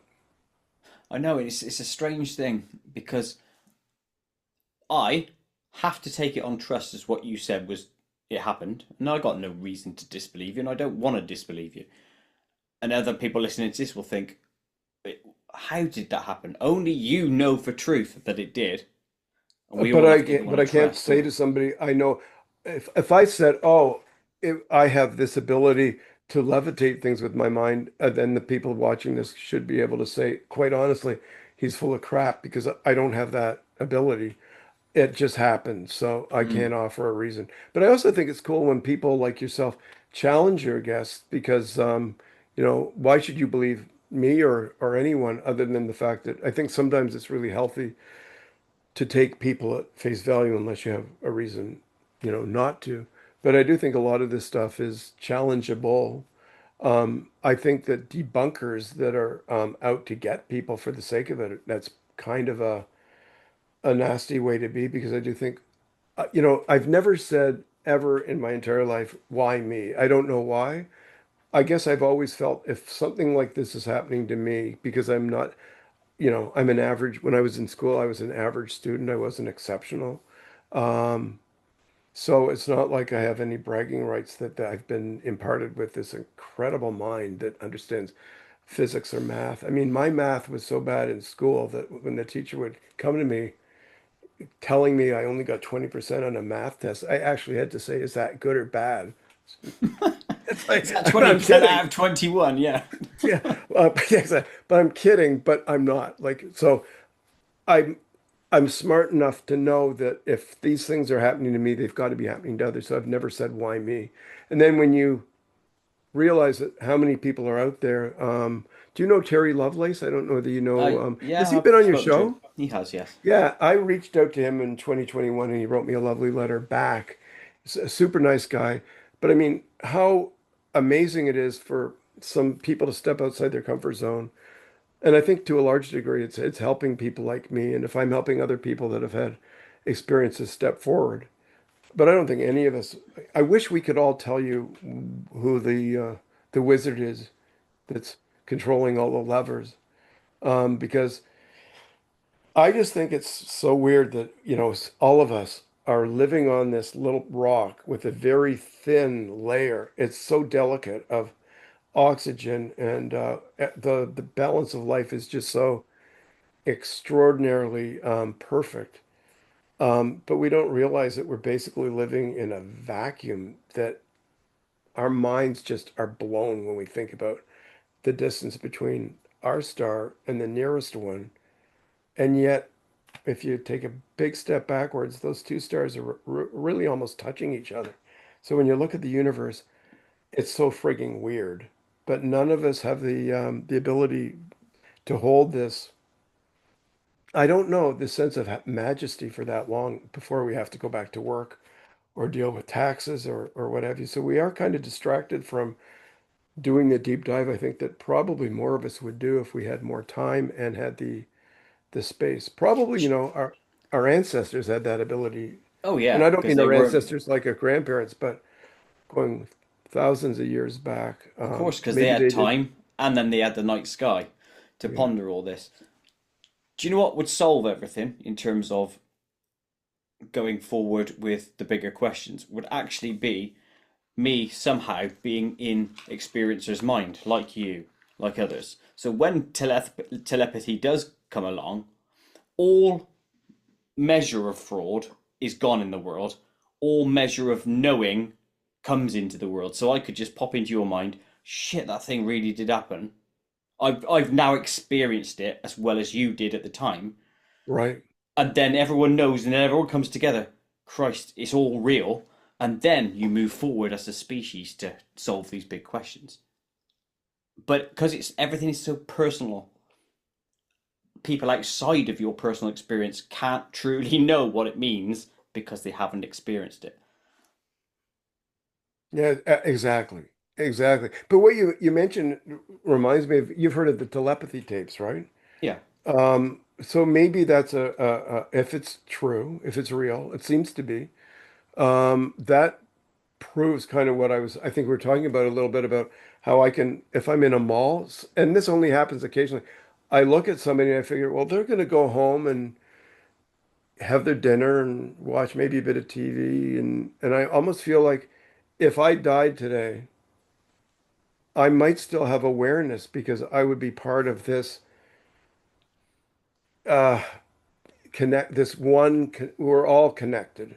So even if you do ascend and become, if you live in another realm after death, that's one thing. But if not, we might still exist here because we're part of this. It's like this big pool of consciousness. I am you, you are me. So that, and I think the telepathy tapes are kind of an indication that there is that if somebody can pick numbers and understand words and pick up colors from another person's from what they're thinking, I think that is proof that this connection. And we live so much like me. It's all about what my needs are. I think that when we kind of can be a little bit more benevolent and charitable, and I don't even mean like you're giving away cash but just the kindness that you can give to others. Okay, Coit, pay up. Come I do on. think, yeah, I've just come to the conclusion that kindness pays huge dividends and it brings you closer to others. And it's a selfish thing. It gives you something, but it also offers something to somebody else. I And agree. these don't have to be grand gestures. It's just, at a supermarket, it's something as simple as I see people at the supermarket talking on their phones when they're standing a foot from somebody who's trying to serve you. And I think you're just completely dismissing that little Yes. relationship that you have. So I never have my phone on when I'm in a store dealing with somebody because I think you're just completely dismissing them as an individual. I And I go out think of my that's, way specifically at the supermarket to have chats with the people in front of me because you're a good man. it's all about that connection. They're not a bloody servant or a robot for you to just go beep beep, are they? They're a person. No, and I could have a really crappy day and just have that, like you say, that little brief conversation with somebody that's trying to help you. All of a sudden, I'm lifted up. And if they're having a crappy day, they may feel their spirit kind of rising. Um, so I think there's a lot of power in these things. So you don't even 100%. have to look at a lot of the woo, but it's probably tied into the woo somehow that we do have. It's funny if you went out, not that you would, on the street and you pretended that you were going to kill somebody, it would terrify people. Obviously, although you have a big smile, you might not be too I've done terrified. it many a time But if now. you did, but we don't realize until maybe you'd realize just how powerful you are as a human, even though you wouldn't do something like that. Mm. But just even making an idle threat just shows you how powerful the individual is. So if you went out just pretending to be malevolent, it would have a horrible effect. But also just trying to be kind also has the opposite effect. And I do think we are all connected for sure. Regardless of whether you're in the UK, I'm in Canada, someone's in the US or in Africa, um, you can connect in a way. What I find really interesting is I'm in the summer out in New Brunswick, which is predominantly French speaking, and I find that even the people that don't speak English, if I'm with somebody that speaks a little bit of English and can do a bit of translation, I can have a friendship and a connection with those people because they want to get to know me, I want to get to know them, and it almost feels like when you've left the conversation, you forget that there was a language barrier because you're kind of connecting with people kind of on a level that is an unseen way of kind of communicating. If I can't think of a better way of phrasing that. No, I get it. Also, I I get the find concept. also the French out in New Brunswick are in Canada we would call in the US you'd call people that are like Cherokee Native Americans, but in Canada we call the Indigenous First Nations. So a lot of the people have a mix of French and Indian blood. And I find that some of the people there are so much more connected to things, topics that are permissible to talk about than people are in Toronto, which is a big city like London, where people are just kind of like blinkers on. Life is just what it appears to be. But I find some people that have an incredible ability to connect are also people that may have some background with Indigenous. That there's just something like you talk about that spark that some people might have. I think sometimes people from different cultures have that, No, maybe I that agree.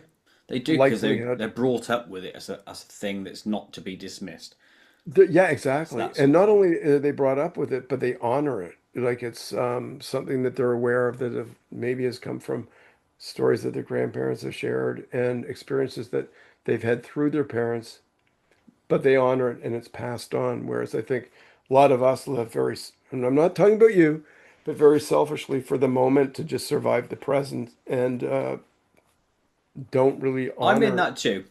We all are on that in the rat race, aren't we? well, Unfortunately, to a large degree, just to a to put degree. food on the table, have enough for, when you want to retire. You kind of have to be, because if you don't look after number one, the world would go to it would be even more chaotic than it is now. So I don't think there's anything wrong with that, as long as you do something a little bit extra. Yes, do something nice on the top, the icing on the cake, so to speak. Which brings us to our next one, February 2022. House sitting, a very haunting experience. Somebody has written. Yeah, this is the most interesting experience I've ever had with ghosts, if it Okay. or a ghost. And I think I know who it was because a friend of mine, she lived out of town and her parents were both not occupying this house in North Toronto, not far from where I am now. There were two brothers and a sister that would be inheriting this house when their parents died. One was in long-term care with dementia. The other one was starting to go down that slope of cognitive decline, but broke his leg. He had to leave his home, was in the hospital with a broken leg. He wasn't well, and they knew he'd never be coming back. He didn't know that, but they knew he wasn't equipped to live alone. So the house was abandoned for quite a while, and they said, would I mind just helping them out and just being there because for insurance purposes, somebody has to be there at some point. And they just said, could you do us a favor if you're there? Can you do a little decluttering? And because they had so much crap, not that I don't, but the house was just full of stuff they needed to get rid of.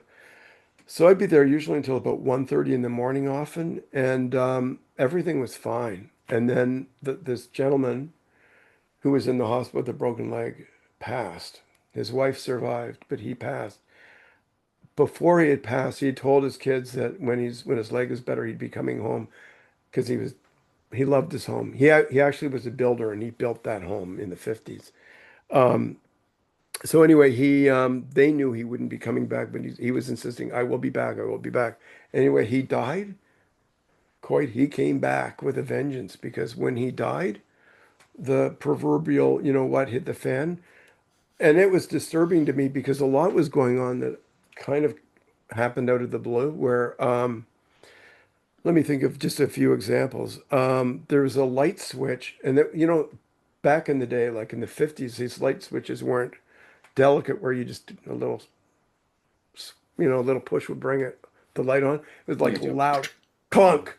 Mm. But it wasn't that the switch that kept was going on and off wasn't connected to any there was no source that it was connected to.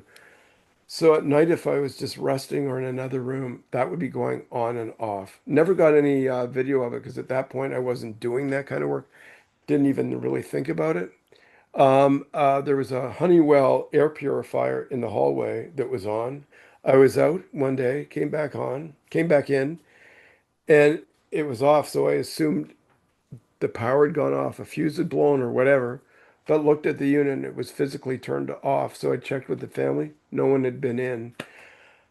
This guy, because he was going through mental decline, was going through some phase where when light bulbs were burning out, he had a closet full of them in the basement. Like it was weird. And a bunch of other things that he was not throwing out and just collecting.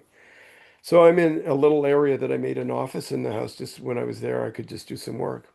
And I'm standing in the room, and because of all those light bulbs, I can. Have you ever had a light bulb shook beside your Yeah, and it ear? goes. You can hear the filament. Yeah. I'm in the room and I kept hearing it. It was like right beside my head. And that was freaky. And then another time I had on two occasions, and I never saw a shadow figure, so other people did. When I had friends come from out of town, it was just convenient to have them stay there than at my place. They'd stay there, and they knew this story. I was telling them about all the weird stuff that was happening there. And a couple of them saw a shadow figure that they thought was me, and I was upstairs. And they were like, what the heck? And these aren't drinkers or folks doing drugs. I never did see the shadow figure. And they would see it just go by the door. If they were in the living room, set up in there to sleep, they would just see the figure go by thinking it's me. And then they'd call out and I'm upstairs. And they're like, well, there was somebody that just went by. Nope, it's just you and me. So I have no idea who that was. Another time I was upstairs and I heard somebody whisper my name in my ear. And I'm like, that is weird. And then another time there was somebody else with me in the house and we both saw an orb, a ball of light just traveling. Just we're in a room, so it's just outside the room. You could just see across the door frame. So there was a bunch of stuff like this. One time I went to pick somebody up at the airport. So I was out of the house for a while. When I came back, we came back to the house at night. It wasn't the time of year that heat would be on, and all the radiators, it was like somebody just taking spoons and stuff like that. Boom, boom, boom, boom, boom, boom, boom, boom, boom, boom, boom. Weird. And I'm like, okay. So I would feel really nervous at night being in there when you hear voices and then hearing these rattling sounds and seeing orbs. And and that light switch would go quite often and you'd see it in a different position, whether it was up or down. Never looking at it does it happen. But anyway, when the guy died, it was probably about 3 months after. It settled for us.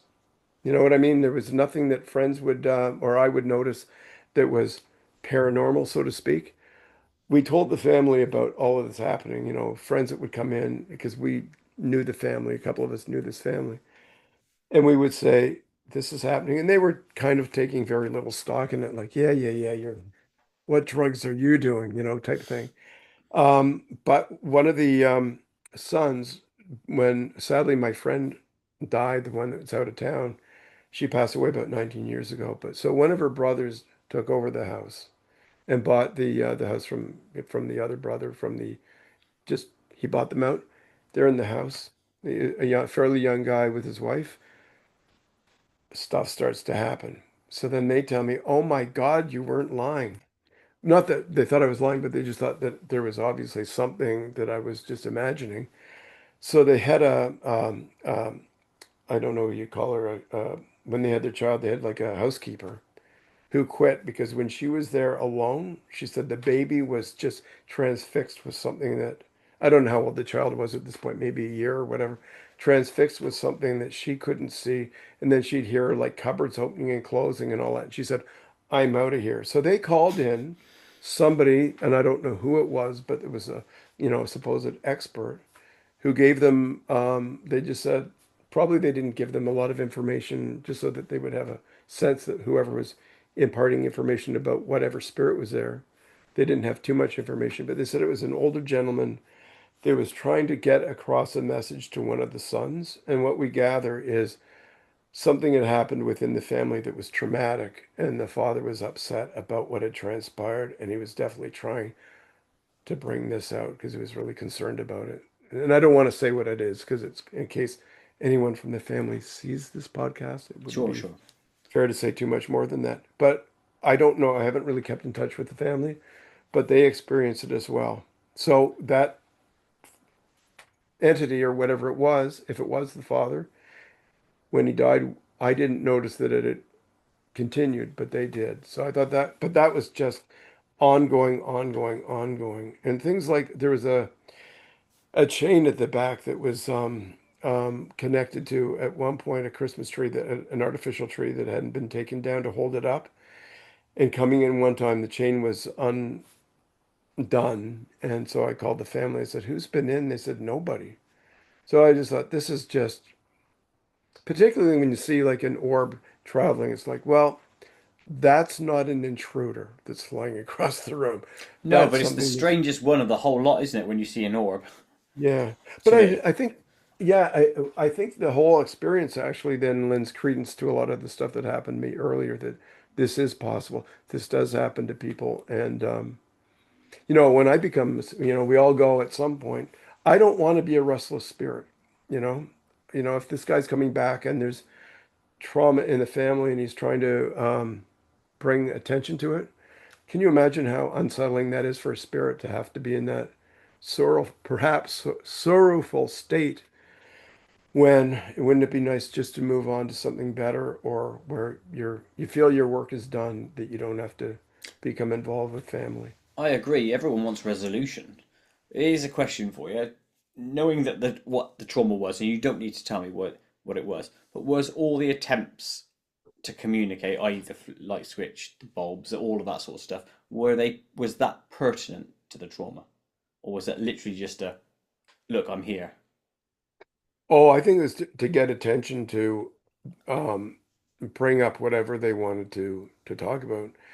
I wasn't the person that was the meant to hear the message, Sure. but because I brought the attention to the family, it opened them up to the at least it opened them up enough to think about it and then maybe dismiss it until they experienced it. And I think probably because I had told them about my experiences were when they were maybe having some early experiences, they took it more seriously. So perhaps the father was working with me to be Yes. kind of a To get to conduit them. Hmm. to let them know that there's something here that needs attention. That's my guess anyway. That's what sort of that's the puzzle piece that kind of fits the best, I guess. And that makes sense. Also, this question comes into my mind, so I'm going to say it now anyway, which Hmm. is um, the ghosts, the spirits behind the actions in the house, must know that what they do could be perceived as frightening as well, which means they still go ahead and bypass that fear and still think, sod it, I'm going to still do this because I want to get my message across. What do you Hmm. think about that? Yeah, I don't, how with the ET experiences that I've had, I think they have the ability to tamp the fear down. Yeah. I don't know if spirit has that ability. Was there a deliberate attempt to frighten me when you hear your name kind of in your ear? Hello. Yeah, that's That's weird. is that just trying to get attention, or is that trying to frighten? I think it was to get attention. I don't think it did anything. If it wanted to be harmful, it wasn't. Oh no, I Do don't I? mean his intention was harmful, but the actions themselves can be perceived as scary by us here. Yeah. Oh, it So I'm scared just thinking, is there a different protocol that they should be following? Are you still there, Ian? By the way, you've frozen on my screen. Yeah, I don't know if you can hear me quite, but you've just, Oh, now I can. There you are. okay. It says connection is unstable. I think he's back. It's Yeah, like, it's it could like, be oh, good. him. Well, it's well, I love your word for it, a signpost, a Yeah, little we'll signpost. take it as that as well. Yeah, We'll take it as a sign.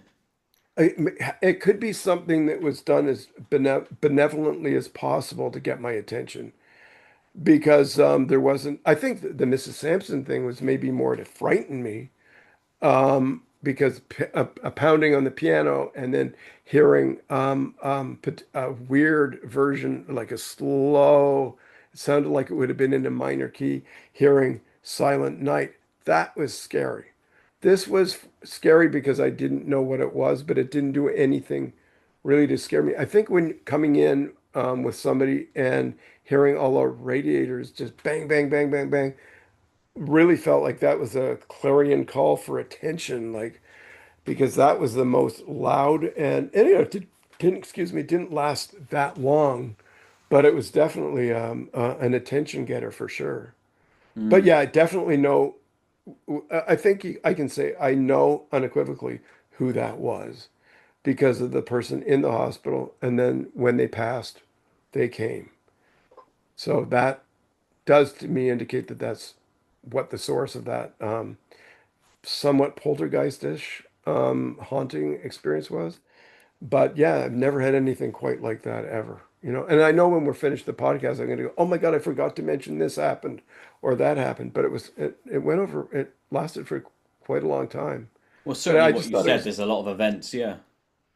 well, what I thought was so interesting is when the family was so like, well, whatever, that's your experience, but kind of these things don't happen. So, and then all of a sudden I find out they've got somebody in investigating. I thought, okay, that's pretty cool. Now they know that it wasn't just me telling them that there was something to it. And that's why they needed you, because you are the foundation for their beliefs, you see, and I that's think how it works, yeah. that could just be happenstance. If somebody else had been there instead of me, it might have just played out in a similar way. But it's funny. I don't want to say, oh, I'm the lightning rod for all this stuff, but I think a lot of people probably are. I don't know. You probably are.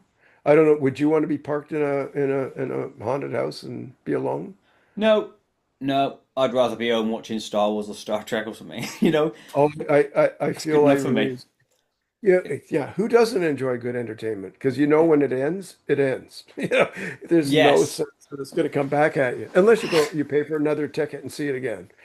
But yeah, it does. It's disconcerting for sure, Coit. But at the indeed. same time, Before we jump into the Koit zone and then wrap this episode up, I do want to ask about the orb thing. Now, I've had this conversation with other guests before, and where I've almost alluded to the fact that are we the orbs, right? That is us, our soul, our spirit, whatever you want to call it. Is that what you took that to be? That man's ghost spirit was, and you saw his true form. absolutely, 100%. The orbs that I filmed and seen out in New Brunswick, um, I really. No, I know we talked about this. The ones that you saw that were like going from it looked like near the horizon or over the water. Oh You see yes. them going up on a trajectory that's very deliberate. That could be anything. But the ones that I've seen at the foot of the property by the cliff that look like they'd be about 8 or 10 inches across, I have a feeling those are related to something that's not related to my family or related to a person. I do think these are part of the unknown in terms of visitation related to the UAP experience. So the orb that was above the door frame at the house was a smaller white orb, a ball of light that wouldn't have been that big, maybe 3 inches. This is all just Oh wow. guesstimation, but about 3 inches white. And the ones that I've seen by the water, by the cliff, that are traveling across or up or down or what have you, they are because I've seen them with my eyes. And if I'm standing at the deck, I'm about 50 feet from where the water is. So if there was a soccer ball there, I would know that would be, in that area, I know that would be too big.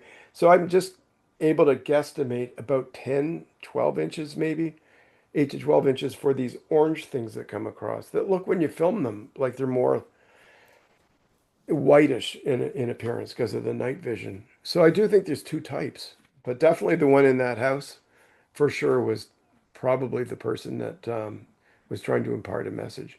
That makes the most sense to me anyway, Yeah, and definitely does in this context. for Superb. sure. Right, let's go in to the Koit zone. Koit zone. Here we go. Yep. More random crap coming your way. I So I do love it. I apologise. love it. Keep it coming. Right, favourite film. I always like to start with that one a lot of the times. Perfect. Sorry, Favourite film. it glitched a bit. I couldn't hear the whole Sorry. thing. I will go with favourite film, please. Oh wow, there's so many. A lot of the old black and white Warner Brothers movies I like Casablanca, Treasure, Sierra Madre. Oh my God. So I'm going to go with Casablanca. Those films from that era, I could watch a million times. Some of the newer ones that I love don't have the same kind of repeat appeal. Close Encounters is another one. So. If you want me to pick one, you're gonna have to hurt me. I can't pick one. I will never It's too force anyone hard. to do anything. But you've already said it because it came to your mind first, Casablanca. So we'll go with that one. First thought, best thought. Yeah. Right, Naked and Afraid. Have you ever seen that program? No, Okay. It's like on the Discovery Channel or the History Channel, one of those sort of like I'm gonna look documentary for it. channels. It's a program where people, like survivalists, go onto an island. They're there for like 3 weeks. They go in with no clothes, and then they're recorded trying to survive in that area, like build shelters and gather food and stuff. Would you ever go on one of those programs? God, no. For the sake of anyone having to watch the show, it's like that's It's when they blurred. Don't worry, it's blurred. They blur it bits. is. Well, even still, TVs will be dragged to the curb the next day. I No, I also don't would think it not would be go. a good thing for anybody. No, I wouldn't inflict that on anyone. Cool. Next question. Is Justin long? Is Justin Long? Yeah. You mean the actor Justin Long? Yeah. Is he long? Oh, Yeah. Is Justin long? is he long? I don't know. Is he long for this world? I'm not sure. I don't know. It was just a question. Yeah, yeah, he's long. He's long. Well, let's go with Yeah, that. yeah. What really pisses you off? Oh, the first thing that comes to mind, I don't know. Do you have Costco where you are? Yes. Only in a couple of the big cities, I think. Okay, well, going to a parking lot and carts are left all over the place, left to roll into other vehicles. When you see the caddy where they can be left and it's only a couple of feet away, that's the first thing that comes to mind. I should be When thinking about bigger issues, but that's the first thing that No, came to that's good mind. because that's what pisses you off. When you are at the car park, do you often talk to yourself like, bastards, not put them away? Are you doing that like Yes, mumbling? Yeah, absolutely. good. I Yeah, like to hear of that. yeah. um, what is the worst tasting food? Oh, that is too weird. Okay. What is it? Was it liver, probably? I'm Liver. thinking. Well, yeah, if I remember my mom cooked it and even the smell of it had me leaving the house. Yikes. So that, you can have whatever liver comes into my world, I will bequeath it to you. Yeah. No, No. awful, awful. Yeah. There's a reason they Organ sound meats. similar. It's why it's Yeah. the cheapest stuff in the supermarket. Ugh. What is the best thing you've ever found? I remember when I went to the science center years, oh, I was in a parking lot, I think. I found $50 as a kid. Lush. And then I went into the mall and I said that I have the money. If anyone wants it, they can call me. They never called. So I kept the money. I felt like I was on top of the world. But yeah, I tried to return it and but I got to keep it. Well, you did the moral thing. Now, what did you spend that hard-earned found money on? If that's like going back decades. I could make something up, Yeah, but go. I Make can't. make something Probably up. a bunch. I loved going to the movies all the time, so probably movies and I'm overweight from visiting the concession stand far too often. So movies and the concessions. So that would be Confectionery, my, get it down you. yeah. Name something weird that you do. Oh my God. Name something weird that I don't do. This was more, that's the easier question. Oh, okay. I think people get really frustrated if there's a bug in the house, like a little spider or something like that. I'll spend time that they're not willing for me to spend to capture it and let it outside. And if I don't do it quickly, they'll just kill it and say, we're done with this. So I think just rescuing little bugs. I Fair enough. mean, maybe it's not that weird, but to other people it seems to be. It's something you like to do regardless. Well, I'd Okay. rather not find them in the first place, but No, that's true. if I do find them, I'd rather take them outside and just let them live another day, you know. Perfect. Perfect. Now, next one, is a callback to one of my favorite ever Coit Zone questions. Uh-oh. And the question is, do you have a favorite finger or toe? Oh, in traffic, I have a favorite finger, but for sure. And if I had a favorite toe, it isn't probably convenient to use in traffic. So I don't know. I guess the big toe, because it's dominant on my feet, and the middle finger, I hate to say it, but it's been used. Well, you've said it now. It's too late. You've done it. Yep, exactly. You don't edit out No, I content. never do. So. When is the last time you cried? Oh, wow. Probably, I'm not a big crier, I have to admit. I feel sorrow. And I don't have tear ducts that really release tears easily. But probably stuff relating to kids that are killed in war and stuff like that I've heard about recently. Um, the whole thing in the Ukraine, animals particularly. So I can't say exactly when, but it would be those things. If I see anything on TV about an animal that's been abused, oh God, that's horrific. And yeah, so I may not have tears, but I'm crying internally. Yeah, I get with you on the animal Sorry, one. that's I haven't nailed it down for you, but That's okay. that's We're within the ballpark, though, aren't we? So that's okay. um, Final question in the Koit zone: what film would you love to be real that you could live in? oh, what an amazing, that's a great question.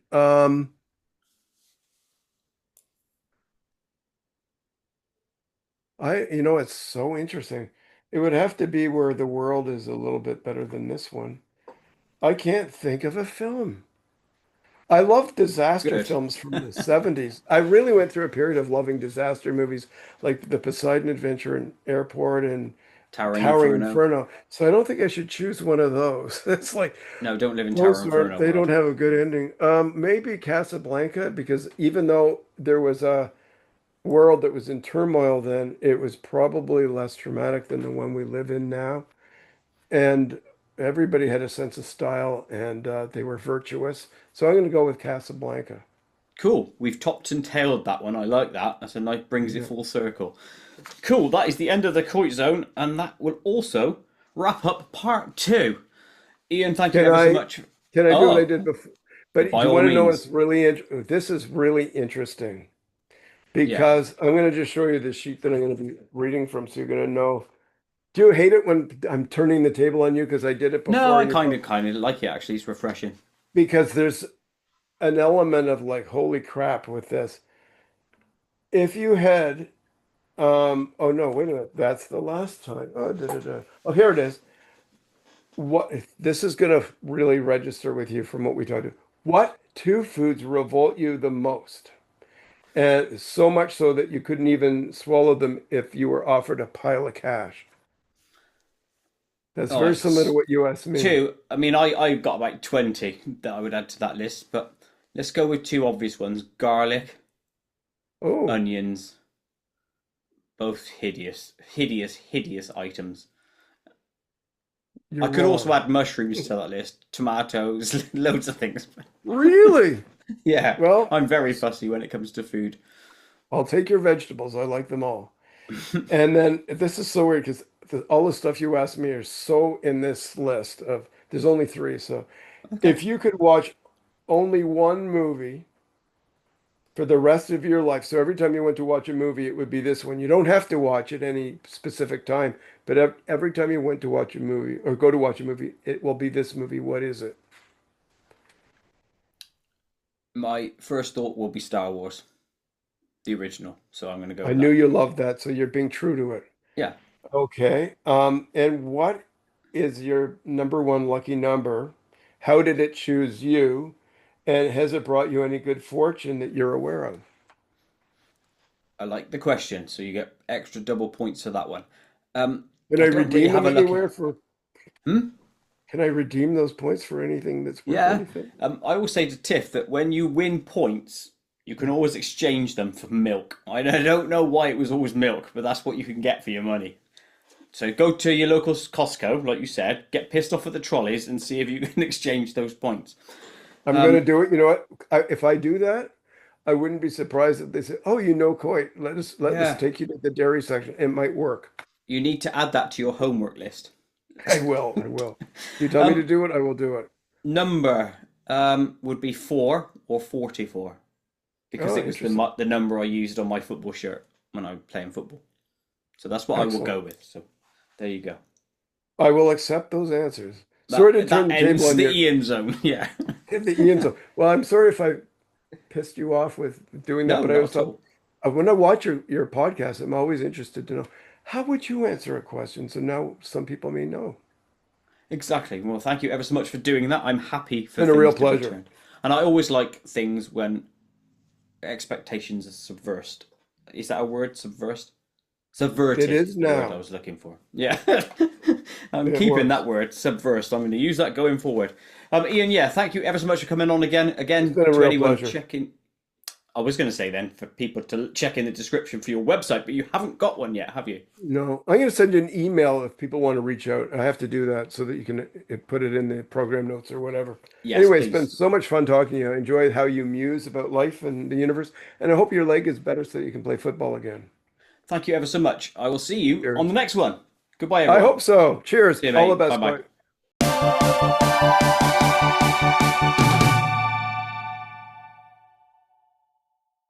To watch other KoitCast episodes, please click the image top left. To subscribe to my channel, please click the image top right. Please like and share to help KoitCast grow, and most importantly of all, please click the notification bell so you never miss an upload.